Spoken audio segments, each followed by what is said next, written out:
Welcome to Zero Knowledge. I'm your host, Anna Rose. In this podcast, we will be exploring the latest in zero-knowledge research and the decentralized web, as well as new paradigms that promise to change the way we interact and transact online.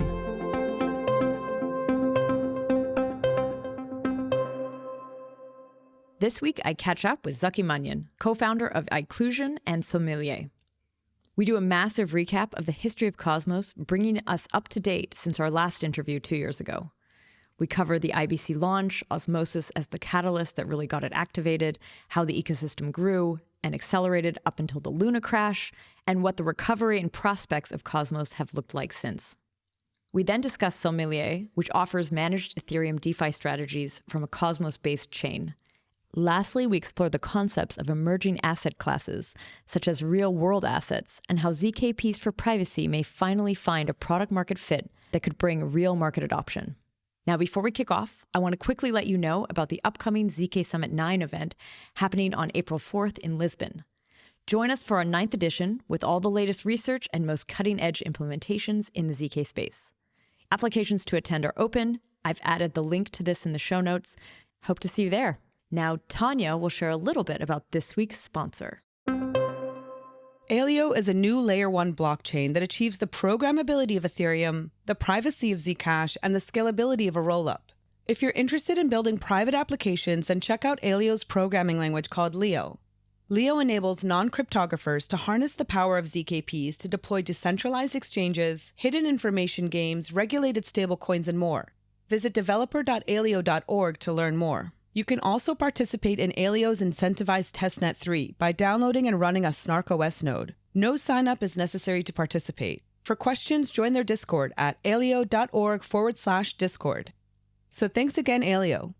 And now, here's our episode. So I want to welcome back Zaki to the show. Zaki's the co-founder of Inclusion and Sommelier. He's a wearer of many hats and an advisor to many things. Hi, Zaki. It's great to be here. I love this podcast, and so it's always a pleasure to be on this. You know, it's funny. So you've been on 3 times, but your last time on was quite a while ago. It was, let me just pull it, March 31st, 2021. It's almost 2 years. Yeah, that was a lifetime ago. So many things have happened. Yeah, it's weird. As a starting point, it would be really good to catch up with you. That episode 2 years ago was all about the Stargate upgrade. And this got me thinking, actually, in prepping this, like, what is the timeline of Cosmos? Maybe you can just do a step-by-step. For example, I forget if IBC had already launched or not. Yeah. It's very fast. Okay, cool. 2014, Jay Kwan comes up with Tendermint as an idea. And is basically the first person who's I can reconcile the differences between academic, basically useless BFT research and this weird Satoshi Nakamoto Bitcoin thing. And basically Jay gets all of the key points right. So I started a company which will become relevant to the later parts of our discussion called Skew Chain, where we were going to do supply chain assets on blockchains. Ooh. When we started that company, we raised a little money. We were in an office with a project that later became Definity. So there used to be this mailing list called Crypto Economicon. It was a Google group. And that was back in the day where all the smart people, where a lot of the smart people who were kind of a little bit less maximalist were all hanging out. Mm. So we invited that mailing list to our office. And so Vitalik came, Vlad came. Vlad had a friend from college named Ethan Buckman. Just a lot of people who would go on to be big parts of the crypto industry all came to this conference. So Jay and Ethan met each other. Honestly, I think for Vitalik, I remember talking to him after it. He was like, yeah, I watched Jay's presentation. It was probably the first, really got him started thinking about proof of stake in a different way. And, so all of that happened. So then Jay and Ethan start working on it. That's 2015.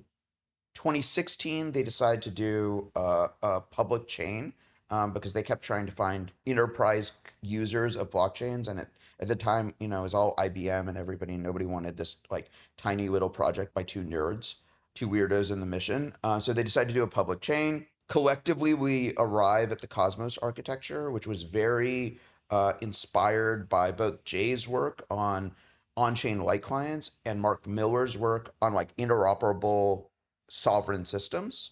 So Mark Miller, one of the founders of Agoric. So I didn't know him at the time, but like I'd found his website and stuff, and I was like really into it. So okay, that's 2016.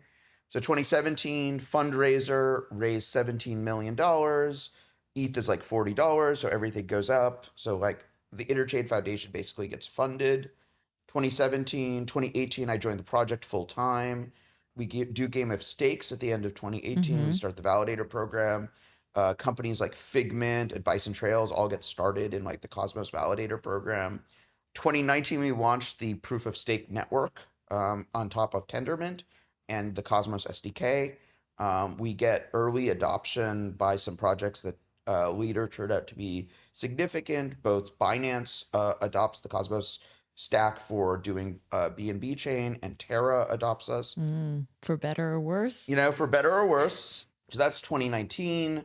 So at that point, Agoric had been founded. And so I call up the Agoric guys and I'm like, the plan was always, hey, we're going to like implement your ideas on top of Tendermint. Well, Tendermint is live. I told you I'd call you when it was done. Well, here it is. Come help us implement it. So we designed IBC together. Oh, really? I didn't know the Agoric team was really involved in the IBC design. Yeah. If you want to give you my best guess as to like why IBC works as well as it does, is it's because Mark and Dean have basically implemented all of their ideas in like enterprise settings like 2 or 3 times before. And we just implemented them on top of Tendermint and public blockchains. And so we got to skip like we got to imbibe like 2 to 3 decades worth of like burnt fingers experience. And this is like why IBC just like you open the box and it just worked instead of like having to like stumble around in the dark for several years, right? Crazy. Wait, so tell me, say this again. Design completion IBC is when? 2019 is the design of IBC. So 2020, Jay becomes increasingly unstable and difficult to work with. So the entire engineering team basically leaves. I leave, work on inclusion. Jack goes to Strangelove. The Berlin engineering team splits off into a subsidiary of the ICF. Oh yeah, that was 2020 spring. And this is right before the lockdown and everything. But at that moment, yeah, this was right before lockdown. Cosmos was looking. Oh yeah, everybody thought we were dead. It was like super not clear it was going to be okay. Yeah. I don't know. I was not sure if we were gonna live, but like I was like, but Chris Goes and I like had like a blood pact. We said if there's no money, if there's nothing, we will write IBC ourselves. If that's what it comes down to, we will do like we just like swore to each other that no matter what else happens, we were gonna ship IBC. But there was this odd thing that is like way down in the details and nobody really remembers it, where the way we built IBC involved deeper changes with Cosmos SDK that had the unfortunate impact of breaking a lot of our exchange integrations. And so that's what the Stargate episode was about. It was about this massive process of both shipping IBC. So then we ship IBC. So like all of this stuff is done. IBC, everything is done in about late November 2020. But between the holidays and Chinese New Year, there was just like no reason to launch this. We could not launch this thing until March. So we launch IBC on the Cosmos Hub. March, we do the Stargate upgrade. It's all a success. At that point, I'd already started working on Sommelier. But the honest answer is nobody had a plan for what to do after IBC launched. Yeah. And so kind of IBC just kind of like sat around. Nobody really did anything with it. Although people used it. Like what's crazy now is, think about like when we talked about that upgrade and that time 2 years ago. I mean, since then, there's been all of these chains launched. There's like exchanges that actually, like the fact that they could have sort of this boom of airdrops 2 years or like last year was because there was some way to move it around this ecosystem all over IBC. But it's funny when I just said that though, I just said like, and since then it's been used a lot, but you're shaking your head. Okay, so there's like this gap. There's March to July, okay? Okay. And then in July, Osmosis comes out. Yeah. And Osmosis bootstraps IBC.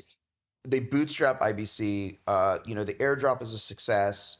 They launch with this amazing sort of Skinner box user experience where, you get your rewards, you got to reinvest it. Like they bootstrap all these liquidity pools, and like Osmosis gets off to the races. And then, and Osmosis suddenly, it establishes this pattern, right? You can launch a chain, you can incentivize a liquidity pool, you can do airdrops, you can bootstrap liquidity. And then by the end of 2021, the UST carry trade is like the dominant thing happening in Cosmos.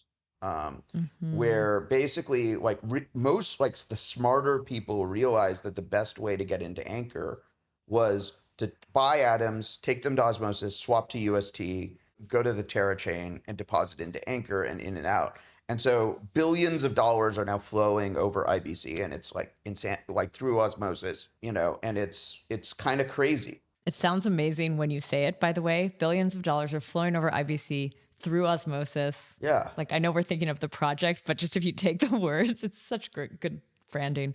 Anyway, like just in terms of timing, you're talking end of 2021. Yeah. We're going into 2022. Yeah. What happens to Cosmos? So in 2022, for the first half of the year, everything is kind of going gangbusters, kind of up only. Things are going well. Lots of airdrops. Lots of airdrops, lots of liquidity, everything. And then Terra collapses in May. And, that's a huge blow to the ecosystem. Cosmonauts lose many millions of dollars from, being in the Osmosis liquidity pools and stuff like that. Many of us have like 6-figure plus losses. It's hugely damaging to the ecosystem and everything. On the other hand, like the reality is that like from a tech point of view, Terra was always very distant. The thing the core Cosmos team was constantly trying to figure out a way to do is like get Go to actually like fund some technology development, like actually be more involved in building the platform. But like none of that stuff actually like had happened at that point. Just a question. I actually want to ask you about that moment. So when that happened, was there an existential crisis in Cosmos? Was there like a moment, because it was so closely tied.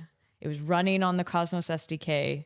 It was a zone, a chain connected to IBC. It was a zone. It was a chain. It was the largest pools on Osmosis. It was the dominant stablecoin in the IBC ecosystem. It was like, frankly, a large percentage, had a large impact in our user base. There was also a lot of concerns about consensus takeover. There was this whole very dramatic thing about where the validators of the Terra chain kind of stepped in and took over the chain essentially by freezing staking. Oh, yeah. It was by far the most chaotic thing that has ever happened, I've ever seen, ever been a part of. It was crazy. And like to go to zero that fast, had you ever seen anything like that? Yeah, I mean, but the thing is like I was very well aware of the death spiral risk of Terra. Okay. Right. Every time anyone had asked me about it, investing in Luna, et cetera, I would say the same thing. I would say like probably the best thing about Luna is the mechanism is very simple. Like the code, you could read all of the code to like how does USD work in like an afternoon. Occlusion had actually written an implementation of the Oracle at one point, because for a while we were actually validators on Terra, though we had dropped out of the validator set because we were uncomfortable is like the actual answer. But we still had some Luna exposure, but we had dropped out of the validator set because we were sort of uncomfortable with how things were going there. But, I would always tell people, I'm like, well, there's this thing that'll happen, right? If UST depegs, which is, you could print infinite Luna and it just destabilizes the whole system. The system has a huge death spiral risk. And that totally was a thing. But was there sort of the sense that it was like, it could happen, but it won't happen? Like, why, if that was so well known, did people still continue to, like, it was for, I guess, the first half of the year, or maybe even longer, the stablecoin of Cosmos. And the largest non-dollar backed stablecoin in the entire ecosystem, right? Was it bigger than Maker, do you think? Yeah, definitely. Bigger than DAI? It was bigger than DAI. Oh. It was huge at the peak. It was like $30 billion or something like that. What I think about what UST was, it was basically a fairly interesting and novel financial structure. It was like a form of leverage introduced into a system that had never existed and could never have existed without blockchains and probably without the Cosmos SDK. It would be relatively hard to build a kind of a form of leverage like this. But then, the people who were really drawn into that ecosystem, right, were people who were really good at leverage and momentum. Jump, Galaxy, all of those things. I continue to talk to those teams on a regular basis. I talk to those teams on a regular basis there.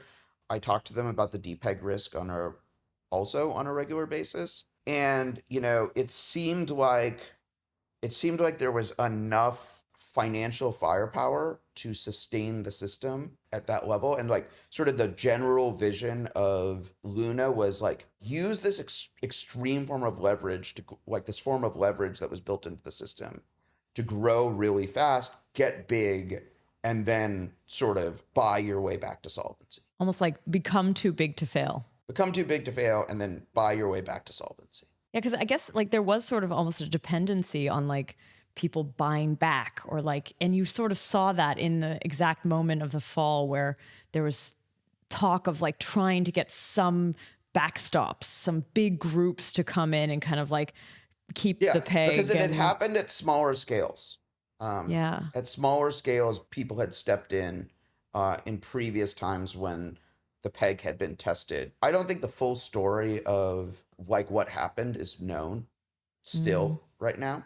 I think it's going to be really interesting as you kind of as the Alameda and Genesis bankruptcy filings kind of get worked through, how much information about the fall of Terra. But like these actors were like very, without a doubt, and it's like publicly, right? Like the UST for Bitcoin trade that set up the stability fund was the counterparty was Genesis, right? Wow. And so, that's public knowledge. And I think it's going to be really interesting to see how much of the financial history of this period of time comes down. I mean, this sounds like a book. Like the things happening behind the scenes to cause Luna, which was obviously like built badly and had that vulnerability, but then to see the cascade and all of the ways that people tried to sort of escape it, and it just sort of bulldozing over everyone involved in a way. Wow. I would say that a lot of the people who were heavily invested in Luna knew what it was. The question of whether or not it was built badly represents an interesting question, because it's really more about what do you think is an ethical level of risk in a product, right? The code was there, anyone could read it. I do not think that ultimately this is a story that is primarily about fraud. I think it's ultimately a story around the code was there. The people who backed it were super familiar with how it worked. The DPEG risk was well understood in terms of what would happen. And the question was this a product that exposes too many people to too much risk of loss to ethically build the product? Which is an interesting question. And a question that I have feelings about. I work on stablecoins all the time. I build stuff on top of stablecoins on Sommelier. I work on the Agoric stablecoin, IST. I think a lot about what is the ethical level of risk.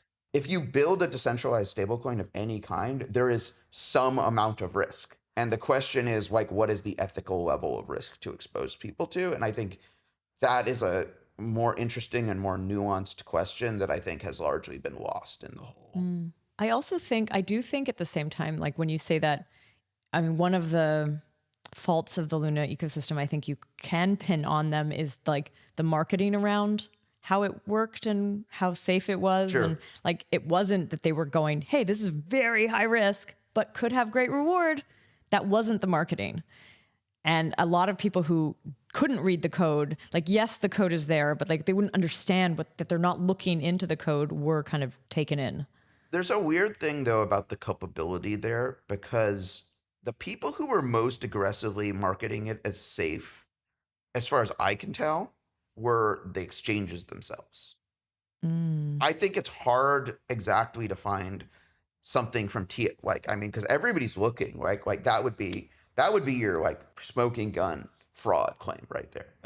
They said it was safe. They didn't disclose how it worked or its risks, everything. And so far, I mean, from what I've seen, I think I haven't seen anything where somebody is actually able to like pin TFL down on that. Where you find the misleading stuff is on the exchanges, on the docs around that, where it's like, oh, this is a stable coin, blah, blah, blah, blah, blah. It's always going to be redeemable for $1, blah, blah, blah, blah, blah. Right? I think the Luna story has a lot of nuance to it. There's definitely a lot to be learned from it.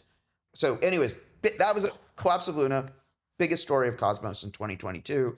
The contagion spread far larger than anyone would have really imagined. I wonder, actually, don't you feel like after that like drop though, Cosmos as an ecosystem, it continued to be affected by the general market, but like that was its shock, and it then sort of leveled out it almost. Whereas other ecosystems just tumbled one after another, month to month, it feels like.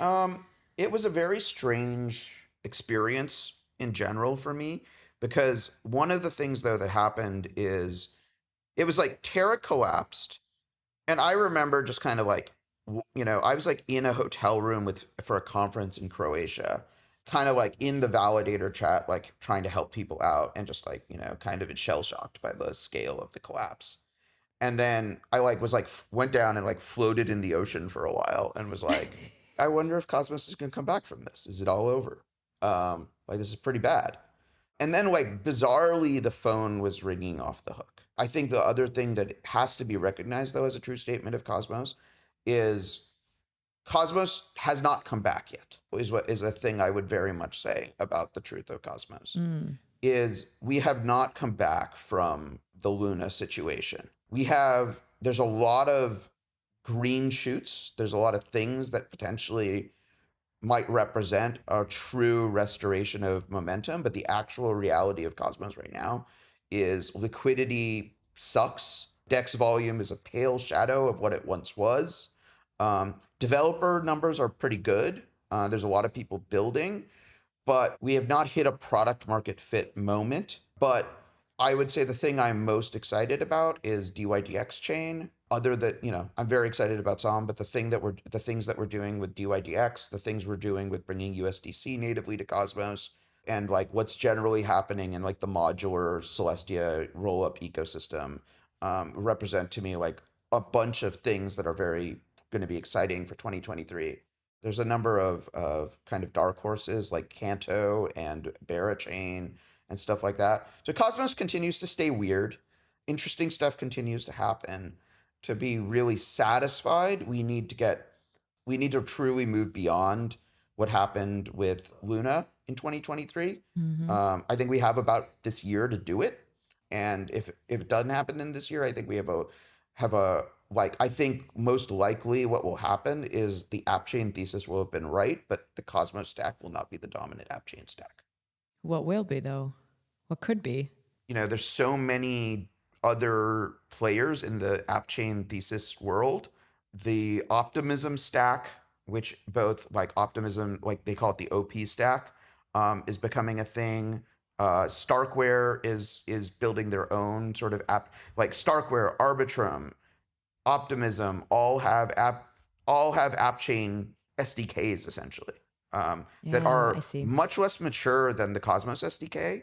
Our OG peer, Polkadot, is also starting to, is finally the pieces are starting to fall together. So I think that there's a lot of great stuff going on in Cosmos. There's a lot of momentum. I'm on this thing called the Technical Advisory Board, which is where we're trying to contribute a new strategic focus for Cosmos. And we've dodged some bullets. Like we had this really bad vulnerability called Dragonberry in October that like was never exploited and all got patched. My role in this whole story, right, and like my honest take on Cosmos is the app chain thesis is starting to make more and more sense to more and more people. It's great to be right 8 years later. There is a lot of stuff. There's a lot more things being built, but there is this need for like really a strategic focus this year. And I think things are pretty well aligned to come together. Like a lot of the pieces are in place. And I'm excited. I'm bullish. I'm working really hard, and it's kind of great to see all of these pieces coming together. But We're not there yet. We haven't recovered from Terra yet, and we won't until and unless some of these pieces really hit. Can you tell us a little bit about like kind of Atom 2.0? Because I know that was an attempt to actually do that, right? This was a manifesto or something. Atom 2.0 was a manifesto. One of the things that happened with the whole Terra story, right, is Atom really got displaced. So Atom is this token that was launched. It was the first. It was like one of the first chains launched with Cosmos SDK, but like BNB chain, Atom, and Iris all launched like roughly at the same time. It was also one of the first proof of stake generally. Like I think Tezos was maybe out before, but there weren't Tezos very was many before at the us. time. Yeah. Like Tezos was probably the only really legit proof of stake chain to launch before us. But like Tezos eventually is now running a variant of Tendermint. So, you know. Oh, funny. Like all paths lead to the Cosmos SDK, I guess. all paths lead to Cosmos, right? So the question that like comes down to it is, I'm sure Arthur's going to yell at me about this too. But like, yes, it's true. You know, Tezos is running a variant of Tendermint today. So like, Atom is this token. It was launched for a variety of reasons. Like, we never really had a strong story about what Atom was for in the Cosmos ecosystem. It was just like, hey, you participate in the fundraiser, you got this token, you run this network. Hopefully you guys will figure out what to do with it. Yeah. And maybe just to note this for listeners, like IBC and transfers over IBC, while part of sort of the Cosmos effort, none of that is funded. There's no like fee associated with it that's in Atom. Atom as itself still just lives in the hub. Although, I mean, it is one of the main trading partners, I think, over on Osmosis too, right? Like it's pooled, it's used for pooling and stuff. I mean, it's amazing to me that, you know, you have Axelar, which is a Cosmos SDK chain that enables this bridging, and it bridges between Ethereum, all of the L2, almost every L2, Avalanche, Polkadot. Collective flow through Osmosis on Axelar is equal to the amount of flow between Atom and Axelar and Osmosis. Oh, wow. So like what Atom 2.0 was really about trying to create this idea around is what we call the Atom economic zone, which is a subset of Cosmos where Atom is used for security, where liquid staked Atom is a major store of value. And the unfortunate, the main thing that happened with Atom 2.0 is Jay sort of resurfaced after having kind of been pretty inactive in the Cosmos community. And right after Cosmoverse and the announcement of Atom 2.0, he led this sort of veto campaign in Cosmos governance against the Atom 2. Now, at the end of the day, the Atom 2.0 proposal was just a signaling proposal. If it had passed, nothing would have happened. If it had been failed, nothing would have happened. So the whole story of it was nothing happened. I think what it definitely did do is it framed the problem, which I think had maybe been ignored a little bit. I felt like it really brought that to the forefront, that what is this asset really for? And how do you actually make sure that it still has, some purpose beyond just living within the hub? Yeah. And so, I think Atom was a little bit tabula rasa. It was this blank slate that various influencers and other people could be oh, Atom will be this and tell a story. Atom will be that and tell a story. And I'm glad we did this. I think in the long run, it's going to have been the right thing to do, which is to basically go out and say, look, Cosmos can succeed without Atom. If Atom holders are just happy with this world that they are in, because yes, Atom ended up being an important part of the anchor carry trade. Yes, it is currently a big part of the Osmosis trading sort of ecosystem. But it seems like only a matter of time before that reality is eliminated. Native USDC was announced at the same time, at the same event as Atom 2.0. I think it's without a doubt, it is only a matter of time before the current role of Atom in the ecosystem is displaced. And if that happens, again, the network can succeed, the technologies can succeed, IBC can succeed. But it was basically a bunch of people who decided, we are going to frame the problem of and like propose a solution. But the thing that it has sort of created is this there is like sort of a sense of warring camps right now in Cosmos.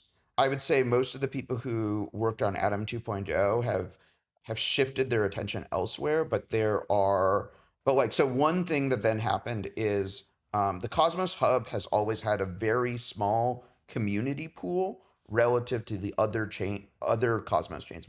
Many Cosmos chains have 10, 20, 30% of the token supply in this governance controlled treasury. And the Atom treasury was, it's a $3.5 billion chain. And at the time it had to, typically has a treasury around like 10 or $15 million, right? So like not enough money to actually like really do anything. Yeah. And so one thing that did happen is a governance proposal was passed to redirect more emissions to the community pool. And now there are some governance proposals out about like setting up grants programs and how to spend them. There's a lot of discussion around Atom Economic Zone, and it continues. And it remains to be seen the Atom token can overcome its problems, or whether or not another thing in Cosmos displaces it. But I think like the best outcome, obviously, it would be some effective piece of the Atom Economic Zone thesis gets realized.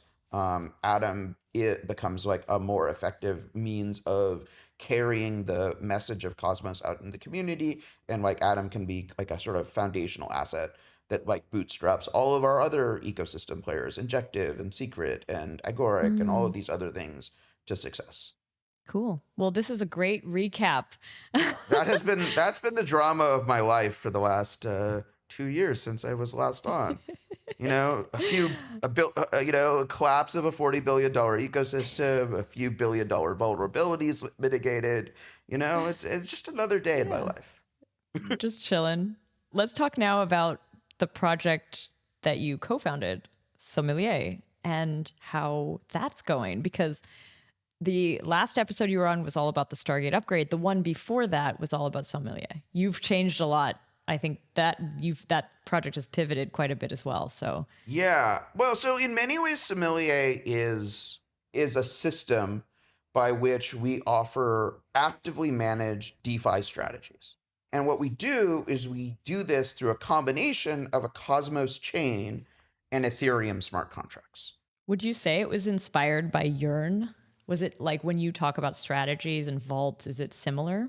Okay, so like as we kind of pivot this conversation, we're talking, I like kind of reference the first episode of the year, which was, you, Tarun, Kobe, Guillermo talking about the sort of different kinds of asset classes and all of this stuff. So we are definitely, we definitely stand on the shoulders of giants like Yearn. But one of the things that Yearn has never been able to figure out how to do is to have a truly dynamic strategy, i.e. a strategy that adapts to market conditions. Because the thing that happens with all financial strategies and DeFi strategies in general is they work and then markets change and then they don't produce good returns anymore.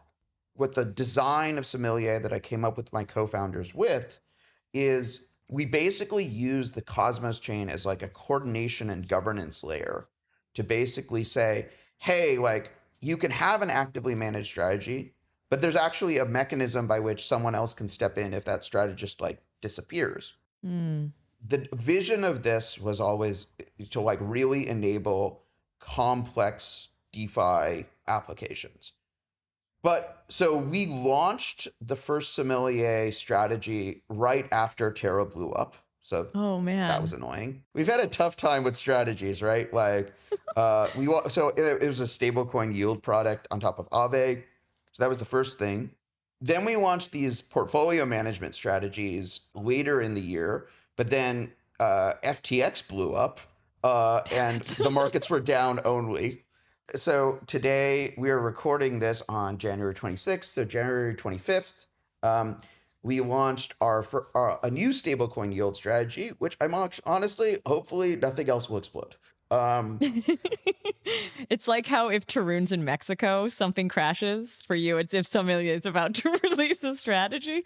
Hopefully not this time around. But yeah, I mean, it's actually been good if you actually look at the data for Sommelier. So, TVLs have been not what we've been hoping for, to be like very straightforward. There's about $2 million being managed by Sommelier. It's not super great. But if you look at our strategies, our ETH Bitcoin strategies are, up by like 20, 30% now. Like we have like all of our portfolio management strategies starting to be really profitable. This new yield strategy that we just launched is the first strategy that composes Aave lending, compound lending, and Uniswap UniV3 LPing into a single vault. We're the first people to do that. And like what our, numerical analysis and totally validated by the first day in production is like more than 50% of the available stablecoin yield on Ethereum is optimizing your UniV3 positions. And no one else is doing that in a decentralized setting. And that's built on top of a technology that has taken us almost a year to build, which hats off to Crispy Mangoes and Kevin Kennis from our smart contract team for like dreaming all of this into existence. What Sommelier is built on is we built this governance layer on top of Cosmos, which like allows for off-chain strategists who have proprietary alpha to communicate with the decentralized network and get decentralized execution of these trades. But we also have built like essentially like a full-blown fund accounting platform, essentially, in an Ethereum smart contract. So you can enter in withdrawals. We do NAV computations, like net asset value computations.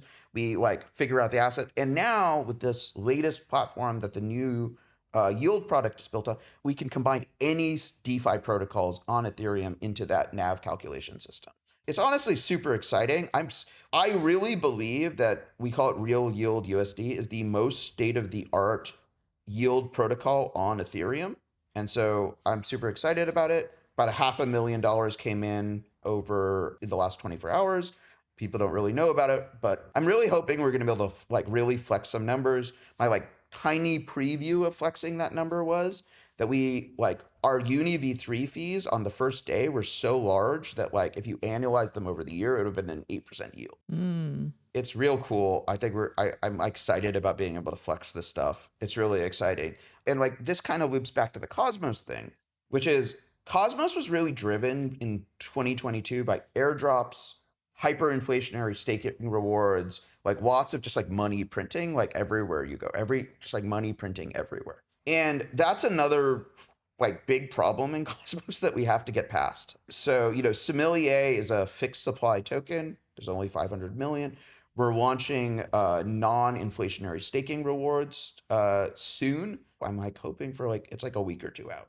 Yeah, so we're going to be powering our staking rewards with both fees from like things like Real Yield USD, and then we're also going to be pulling from the community pool, but we're not printing tokens out of thin air. There's 500 million SOM, and that's how much SOM there is. Just to kind of like recap though, when I had first heard about it, I always thought of it as very Cosmos native. It's like built on the Cosmos SDK and the Cosmos ecosystem, tradable within like IBC and IBC enabled the token, but all of these strategies live on Ethereum, right? Or it seems like you're pointing at Ethereum more. The next chains that we're going to launch on are like other EVMs. So Arbitrum, sometime in February we'll be on Arbitrum and Avalanche as well. I would say that like the biggest reason for this is, and like all of these things are related, right? Is like Cosmos DeFi has been very immature relative to the EVM and Solana DeFi ecosystems. Like Cosmos DeFi has basically meant DEXs. Like that's what it's meant. Yeah. We've had a lot of DEXs, and we have more DEXs coming, and we have a lot of DEXs. Is it just like years? Like it launched long after Ethereum launched, and Ethereum just needed X amount of years to start getting the sort of confidence where more money could be put into it by larger players. Like, is that possibly why it feels immature? There are a couple of missing pieces.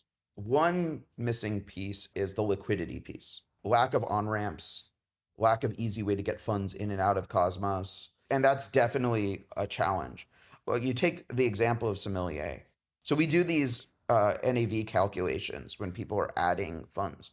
By being on single chain, and even when we do Arbitrum and Osmosis, or Arbitrum and Avalanche, we're still gonna be single chain on those two. It's just gonna be, we're gonna have products, we're gonna have sellers on multiple chains, but each seller will be self-contained because you can do all of the NAV computations atomically on Ethereum as people add funds and remove funds, right?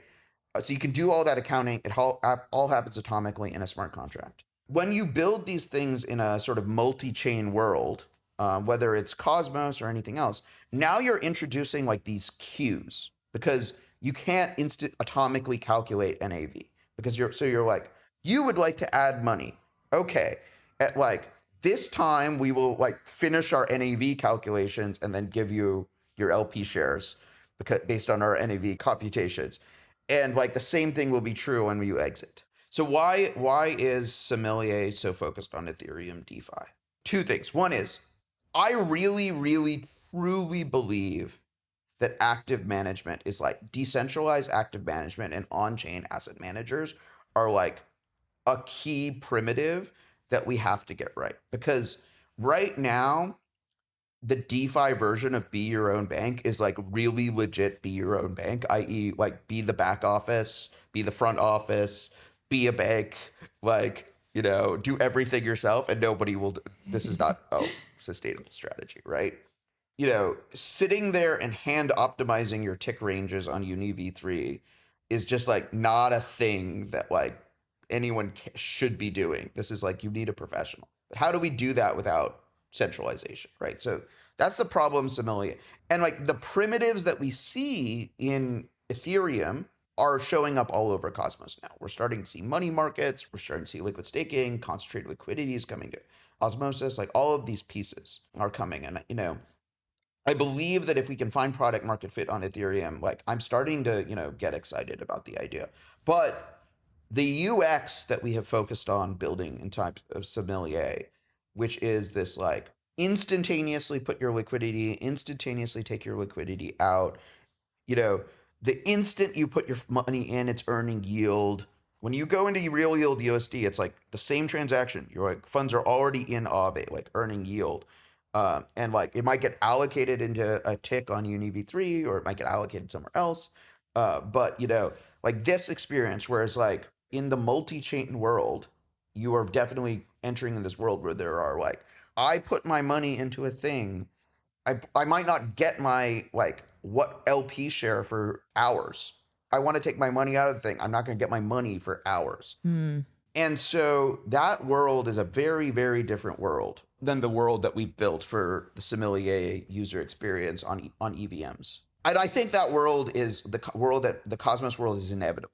I don't think that we're going to, you know, this idea that like all of DeFi is going to live on one chain and like liquidity isn't going to move around and all this stuff seems pretty unlikely at this point. So, you know, we're all going to have to build this stuff, but like, I want to show the power of active management. I want to show what it can do. It's going to be a lot easier to convince people to put money into these things once the single chain primitive. Though we have, you know, there are people like Quasar who are basically building Sommelier type strategies for Cosmos today. And it's going to be like interesting to see how that goes. Do you see yourself switching over though? Like, do you imagine that you would also include if there is like I mean, obviously if there are compelling cases, you probably would, but like, would you even try to like instigate compelling cases over in Cosmos? Do you still want to? Yeah, we do. Okay. We think a lot about it, but it's like, there's still a lot of pieces, right? If we wanted to, we could launch a thing on top of Osmosis, for instance, like later in the year, once like concentrated liquidity and all are sort of implemented, that looks a lot like the kinds of sellers that we're running on Ethereum, but it wouldn't be multi-chain. So it's like, it's tricky to like figure out exactly how we want to do it. The other thing that's like absolutely true is just like the Cosmos, it matures slowly and unexpectedly. Like Sommelier, we had to build our own bridge because there wasn't any bridge we could use. But there are multiple protocols that are building bridging products for Cosmos that would have allowed Sommelier to exist without building our own bridge.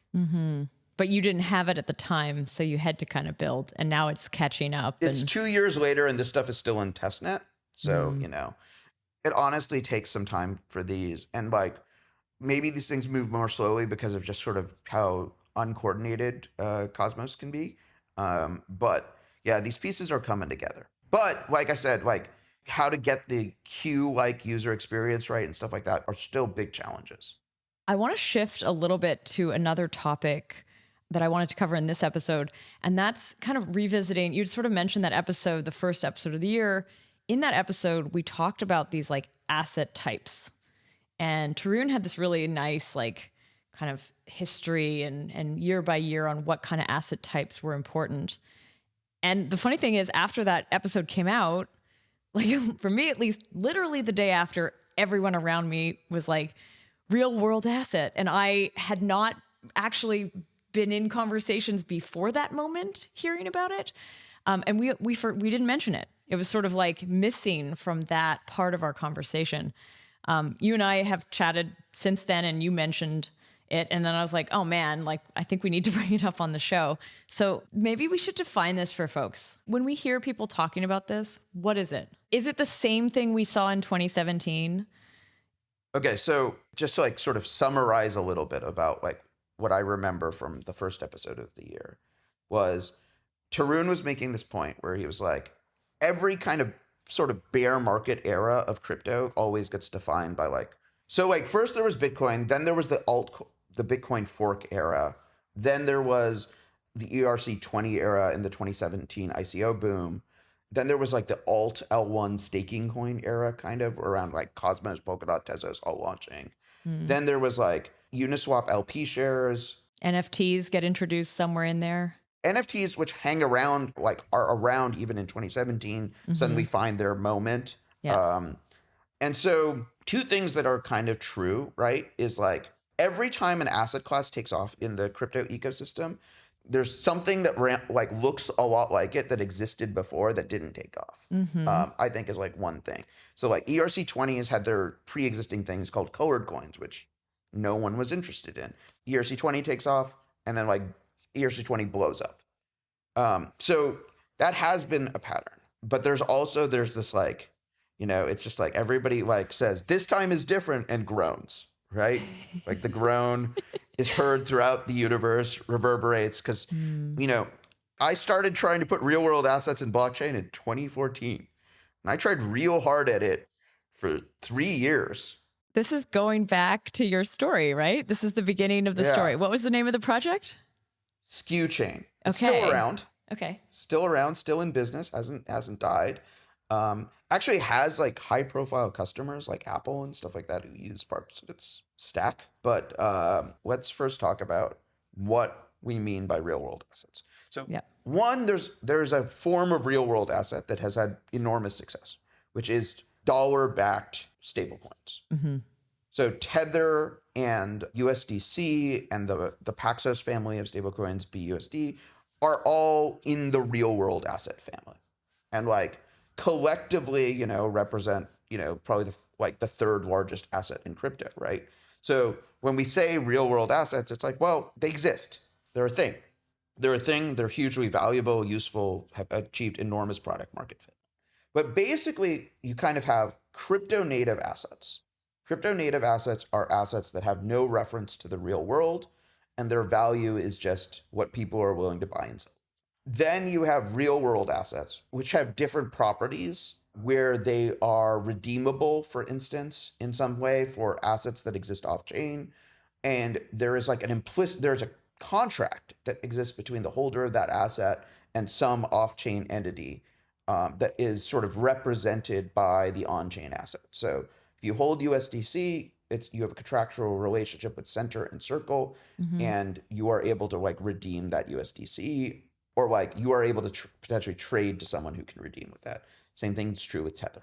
Would you add things like the supply chain management projects into the real world asset class? By the way, I stumble on this one. Real world assets. There, said it. Yeah. I don't, and again, we continue to be, as a blockchain, as a community, terrible at naming our thing. RWA. Now we're calling them RWAs, which is just going to be endlessly confusing too. What I would describe it is crypto native assets are counterparty-less assets. They're assets where your only counterparty is the decentralized blockchain system. So you're both like settling and trading sometimes and like lending and borrowing in DeFi, which like makes the intermediary native to the blockchain, but then your only counterparty is the blockchain itself. NFTs have definitely blurred this line already, because you get a Bored Ape and you get invited to parties and stuff like that. Like you get experiences. There are experiences and contractual rights and stuff like that get wrapped up in it already. Yeah. And RWAs are a more explicit form of that, where the thing that you have formatted and are trading on a blockchain, there's a counterparty that is off-chain that your thing you are trading on a blockchain represents a right to. That's real world assets. In like supply chain, off-chain lending, debt protocols. So one thing that is cool, and like the best argument for this time is different, is previous generations of real world asset products all were basically living in like highly self-contained sandboxed ecosystems. Like Skew Chain did the first cross-border trade on a blockchain. There was like real estate where there would be like, you'd have tokenized portion of a house. I remember that being like an earlier one.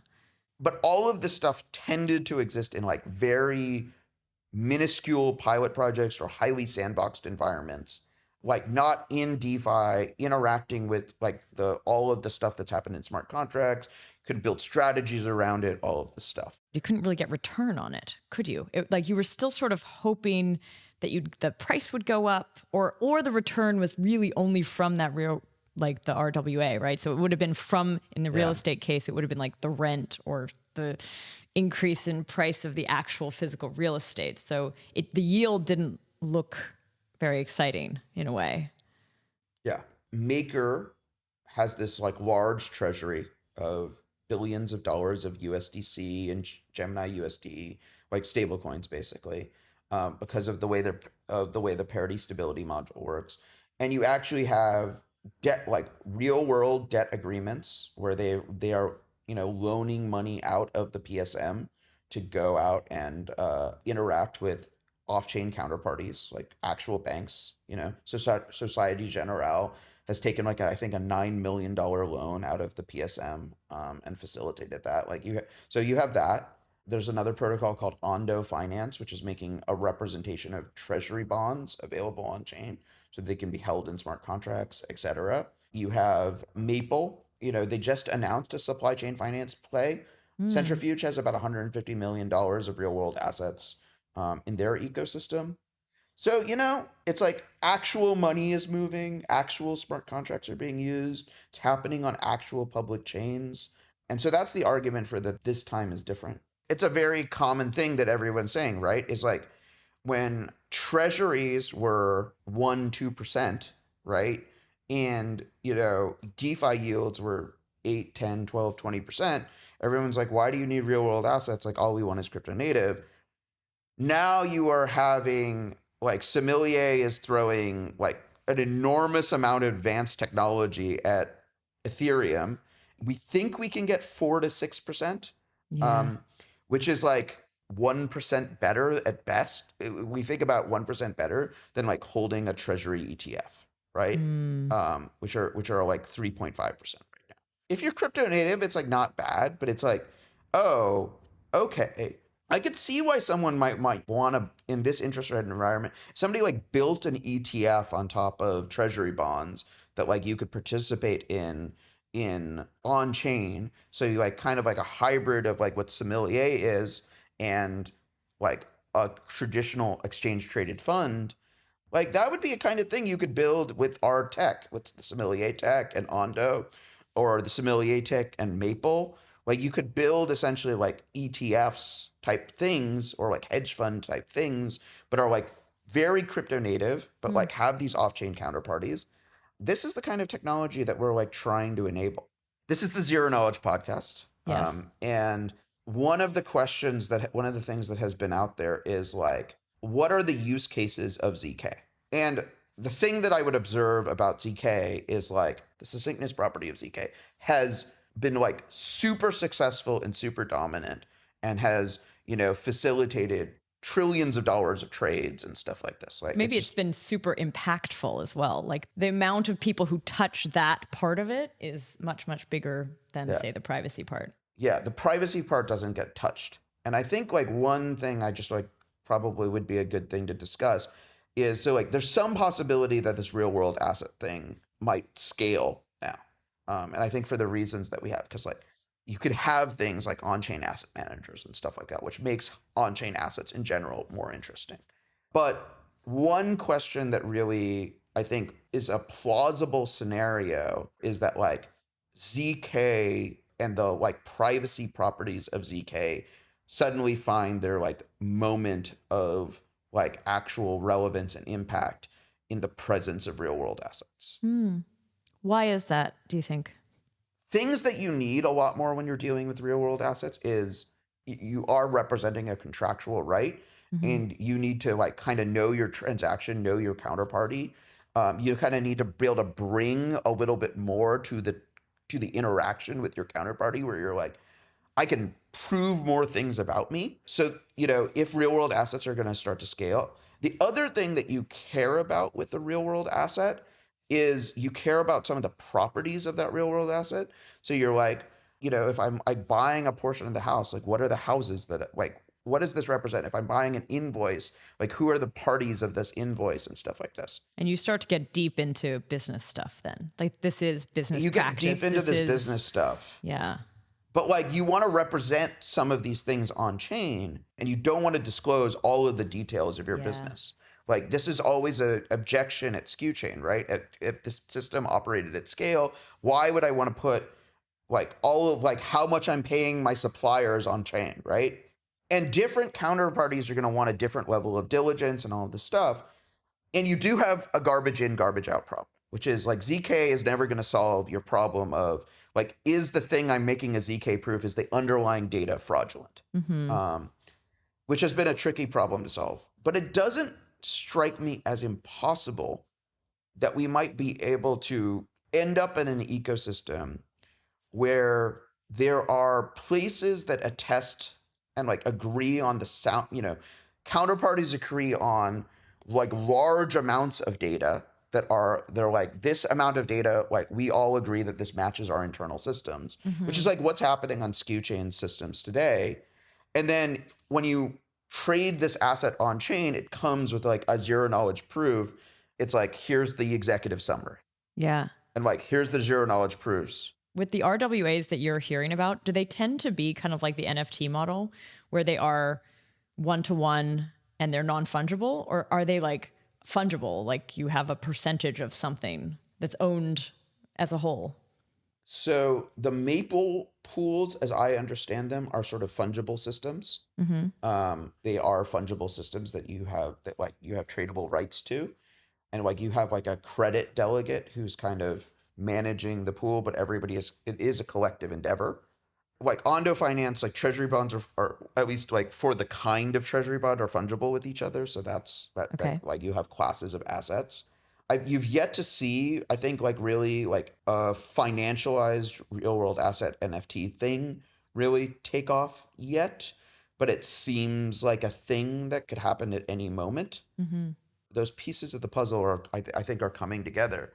And like the ZK tooling is definitely getting to the point now where like I want to attach proofs to an NFT. I want to, instead of some counterparty permissioning me into the pool, there's some list of people. And if they give me a zero knowledge proof, I can like enter and like start trading against these counterparties. Like that world is kind of a thing that is, the pieces are there. Yeah. I'd say it's still in this fun experimental phase in a lot of ways where it doesn't seem like businesses have been built around them. I mean, businesses have been built to build those tools, but you're not getting like, they're not necessarily yet being incorporated into like true business practice.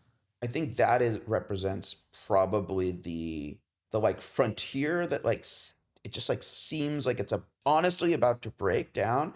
And like, I don't know, when I decided that public chains and crypto native assets were where I wanted to focus in 2017, it wasn't because I believed that the real world asset thesis that I'd start out with was wrong. I believed it was wrong. I just realized that the public chain technology had to mature a whole bunch, and then it would be compelling. That it, like, starting with real world assets was not the right place to start. Immediately after the FTX meltdown, I was very surprised to hear like smart people start telling me real world assets. And I was like, my initial reaction was groan. I can't believe we're doing this again. Like, Yeah. I don't want to this. I remember how much it sucked. But then I'm like, keep talking to people, keep having conversations that go places. People keep showing you get real world transactions, actual legal structures, actual money moving.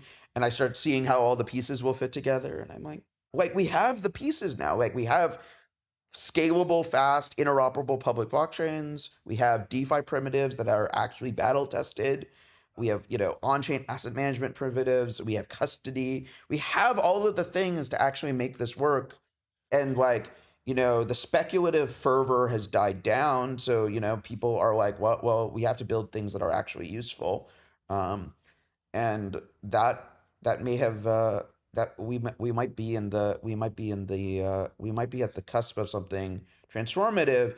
I remember, the first time Aaron and Ellie presented Zero Cash at my like tiny little meetup in Mountain View. That was kind of what I was thinking when I saw that. I was like, okay, like, we are trying to build this supply chain blockchain thing. People have like enormous concerns about revealing all of their data on chain. That makes them very nervous. But like, these people have shown me this like magic math that lets you have both, soundness of information, of like computation and privacy. And it seems like we could do it, but now it's all, you have programming languages for it and all of this stuff is coming together. So maybe this time is different. Maybe that's a good point to wrap on. I feel like your story has come sort of full circle with it. So yeah, thanks. Yeah. I was not expecting to tell the story of the last 2 years of my life on this podcast, but it was incredibly enjoyable. It all does fit together, right? Yeah, it's quite a narrative. I like that. Thank you so much for sharing this with us. And I want to say a big thank you to the podcast team, Tanya, Henrik, Rachel, Adam, and to our listeners. Thanks for listening.